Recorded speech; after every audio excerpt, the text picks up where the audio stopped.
So what is billable utilization in professional services? Well, we're going to tackle that today in SaaS Metrics School. Welcome. My name is Ben Murray.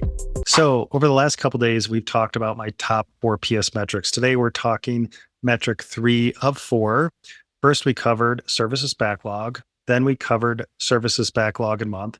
Today, we're covering billable utilization. And then tomorrow, we'll talk services margins. So billable utilization is so important, whether we charge fixed fee, so those fixed fee scopes, whether we charge time and material, we still have to understand how many hours, and I don't care what rate you're applying to those hours. Of course, we do care about that effective rate, but we need to know how many billable hours, how many project hours we are applying against service projects.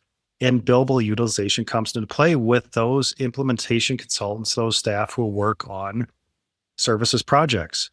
So there's a formula with this. So in the numerator, we have the number of hours that our team is working against those services projects. So those project hours are billable hours. In the denominator, we have to take 2080. So 2080 is the full-time equivalent if everybody worked throughout the year, every day. But we have to back that off because we know if we can't have everyone working every day for 8 hours a day. So we have to make some adjustment. And usually in the denominator, we're adjusting for things like PTO, corporate meetings, corporate training, things like that, where we're boiling it down to in the denominator, a number that's reasonable where an individual FTE can work against projects throughout the year. And we can track that the hours and that percentage. So with this formula, we get a billable utilization percentage. So of course, if we back down that denominator to something that's reasonable and they worked against that number, say it's 100%. But that's not going to be the case. Usually we're targeting 70 to 80% billable utilization because if we go higher than 80, we have to worry about the burnout of our team, risking burnout, that they're working so many project hours that they're just grinding away.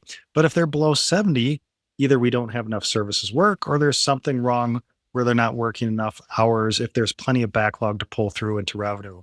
So billable utilization is so important to track because also it's very easy to justify then new services heads. If backlog's building, backlog in months are building, our team's working, say in that 70 to 80% range, and backlog continues to grow, very easy to justify new services heads. So it's November right now, it's budget season. So this is a great metric to implement so you can figure out how you should staff next year for budgets, in budget season now. So you know what you can staff, how you can hire against that backlog plan. So covered metric 3 of 4 today, tomorrow talking services margins.